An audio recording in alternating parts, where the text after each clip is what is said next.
Scott Steiner doesn't hate people quietly, he doesn't do subtle, he doesn't forgive, and he definitely doesn't move on. When this man decides he hates you, he opens his mouth and hell comes out in stereo. Steiner is the only guy in pro wrestling history who cut shoot promos in airports. He's like if a protein shake grew teeth and started issuing death threats. Some wrestlers talk shit on Twitter. Scott calls you a punk bitch to your face, then suplexes your luggage. If you worked with him and pissed him off, that wasn't a grudge, that was a damn lifestyle. He held on to hate like it was HGH. Inject it, flex it, scream about it on a radio show 12 years later. These unlucky bastards didn't just cross Big Poppa Pump. They lived rent-free in his roid-rage skull for decades. This isn't about kayfabe or fake rivalries. This is confirmed shoot heat, fist thrown, death threats issued, lawyers called, and families traumatized. When Scott Steiner hates you, there's no arc, no redemption, no handshake. Just rage, suplexes, and a goddamn restraining order. Strap in. Let's count down the 5 motherfuckers Scott Steiner hated the most. Scott Steiner once said, "If you didn't kiss ass, you didn't get pushed, and I don't kiss no ass." Scott Steiner hated DDP like chiropractors hate WebMD. From day one in WCW, he thought Page was a phony, a self-promoting clout vampire who used networking and neck hugs to climb the card. While Scott was squatting Buicks and throwing people like sacks of drywall, DDP was out here smiling like a politician with hemorrhoids. DDP started late in the business, broke in as a manager, and spent his early years doing commentary in Zubaz pants. Steiner saw that and immediately thought, here comes this motherfucker pretending he belongs in my locker room. Scott was a college wrestling stud, an actual athlete with a gas tank full of pure meat rage. Page was a motivational speaker with a mullet and a mailing list. The real heat came in WCW's late 90s chaos. DDP was rising up the card, getting pushed like a second-coming savior. Steiner believed it wasn't because of fan reactions, but because DDP was allegedly tight with Eric Bischoff, and, of course, married to Kimberly, a woman the boys joked had more booking power than half the agents. Page called it hard work. Steiner called it politics. In 2000, the backstage tension finally went nuclear. A legit shoot fight broke out between them. DDP didn't swing at first. Rookie mistake. He assumed Scott was working an angle. Steiner wasn't. He was swinging like he was in the UFC and owed money. Rick Steiner and Fit Finlay had to jump in before DDP got turned into a chalk outline. Page's only offense was shock and regret. After that, the beef never cooled. DDP tried to be civil. Scott went scorched earth. In interviews, Steiner said Page wouldn't have made it without Kimberly's knees, and dismissed DDP yoga as stretching for guys who like to get stretched in prison. And that was him being polite. To this day, DDP still speaks kindly of Steiner, which is wild considering Scott once threatened to rip his goatee off with a forklift. But that's the Page difference. Positivity, forgiveness, and pretending like Scott Steiner didn't try to suplex him into a fucking tombstone. He's a piece of shit with a spray tan and a wig. Scott Steiner. Scott Steiner didn't just hate Hulk Hogan, he rejected his whole existence.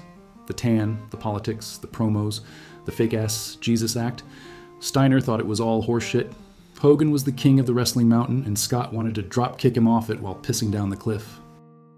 Their hate hit nuclear in TNA, but the roots go back to WCW, where Hogan was pulling his usual strings like a puppet master with biceps. Scott said Hogan used creative control to bury guys and freeze pushes like a backstage glacier. "You couldn't get over unless Hulk let you," Steiner said, and he didn't let anyone, unless your name was Hulk. But Steiner's rage wasn't just about career roadblocks, it was personal. In 2015, Hogan's ex-wife claimed Scott threatened her at an airport, allegedly saying he'd kill Hulk if he showed up at the Hall of Fame. That's not a shoot promo. That's a line from a true crime documentary. Hogan took it so seriously, he filed a police report and got a restraining order. That's how real this shit was. Scott Steiner had to legally promise not to murder Hulk Hogan at a red carpet event. On the mic, Scott never held back. He called Hogan a cancer to the business, a racist sack of orange skin, and told fans that Hulk's legacy was built on burying better wrestlers and selling vitamins to idiots. When Hogan's racist comments leaked in 2015, Scott didn't say, "I told you so." He screamed it on every platform that would let him yell with a wireless mic. In TNA, they had to be physically separated. The office knew if Steiner and Hogan crossed paths, it wouldn't end with a promo. It'd end with EMTs and paperwork. Steiner even challenged Hogan to a real fight. Anytime, anywhere.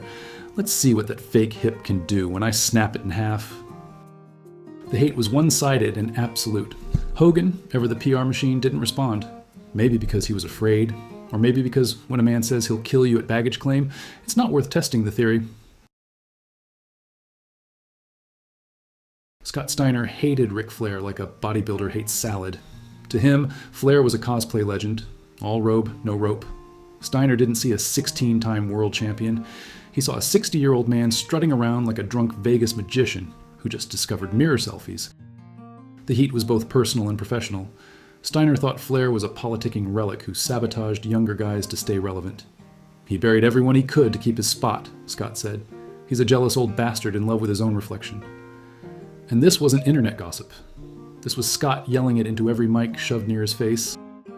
In WCW, Steiner openly trashed Flair during interviews and sometimes in the middle of matches.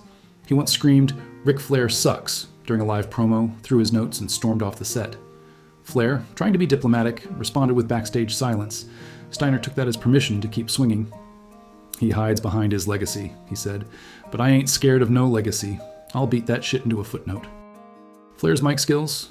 Scott called it karaoke. Flair's Four Horsemen legacy? Scott said they were a group of jack-offs who drank and circle-jerked to their own promos. He even mocked Flair's heart problems, saying he's only still alive because he's too stubborn to die. The real low point? When Flair's son Reed passed away, Scott still didn't hold back. He dragged Rick publicly for allegedly using his kid's death for sympathy. "He's a piece of shit before and after," Scott said. "I don't care if the whole family drops. He's still a phony." It was unforgivable, disgusting, and pure, undistilled Scott Steiner. The hatred never died.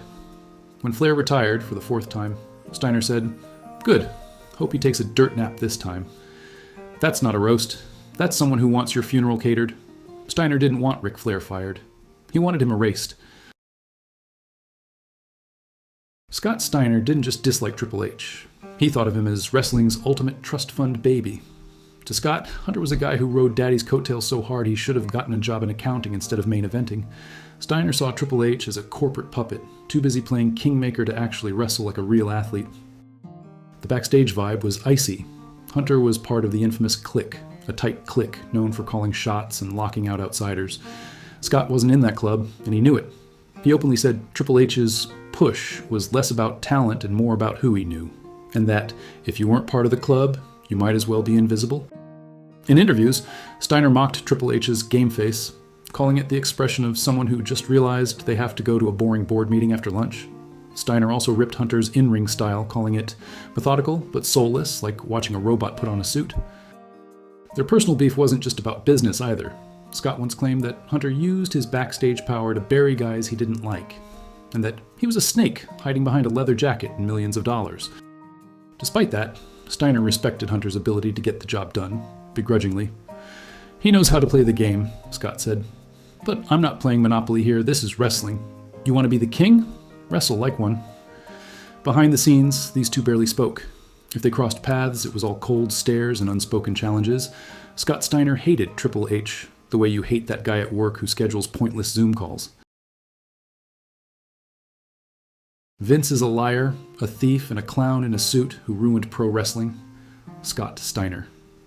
Scott Steiner didn't just hate Vince McMahon. He considered him the devil in a 3-piece suit, a man who smiled while wrecking everything Scott loved about the business. And unlike other guys who grumbled in interviews, Steiner said it loud, often, and with no fear of lawsuits. The moment he left WWE, Steiner burned the bridge with a flamethrower and then dumped gasoline on the ashes. "Vince doesn't care about wrestling," Scott said. "He cares about control. He wants to own your name, your body, and your soul, like some weird billionaire version of the Grinch." The beef started during Scott's short, uncomfortable WWE run in 2002. Vince brought him in with huge hype, and then instantly booked him like a winded afterthought. Bad matches, weird promos, no direction. Steiner said the whole thing was sabotage. He just wanted the name, not the talent, Scott said. "Vince is a businessman, not a wrestling man. That's the problem." Things got worse when the WWE sent Scott a wellness policy letter asking him to submit a drug test, even though he wasn't under contract. Steiner went off, calling it harassment and threatening to sue. "I'm not your employee," he said. "You don't get to treat me like I'm on a leash." Scott never came back, and he never let go. He blamed Vince for the death of the WCW, for killing tag team wrestling, for turning pro wrestling into a circus for bodybuilders who can't wrestle but smile good. Steiner even blamed Vince for poisoning the next generation. "You got these guys doing scripted promos like robots," he said. "Nobody's allowed to be real anymore. Vince wants clones, not wrestlers." When WWE eventually inducted Steiner into the Hall of Fame via the Steiner brothers, Scott kept his speech short. No tears, no thank yous, no Vince. Just a cold stare and a quiet mic, like he was holding back a truth bomb. Scott never worked for Vince. He survived him. Scott Steiner never forgave, never forgot, and never shut up. While most wrestlers aged into polite old-timer status, Scott aged like a steak left on a radiator. Loud, spoiled, and somehow still jacked. These five, they didn't just get on his nerves. They moved in, wrecked the place, and left him growling into a microphone 20 years later. In a world full of backstage smiles and fake respect, Scott Steiner stayed mad, stayed loud, and stayed absolutely terrifying. He wasn't playing the game. He was flipping the board, suplexing the referee, and trash-talking the guy who bought the table. And if you enjoyed the video, please like, subscribe, and drop a comment before Steiner finds your address.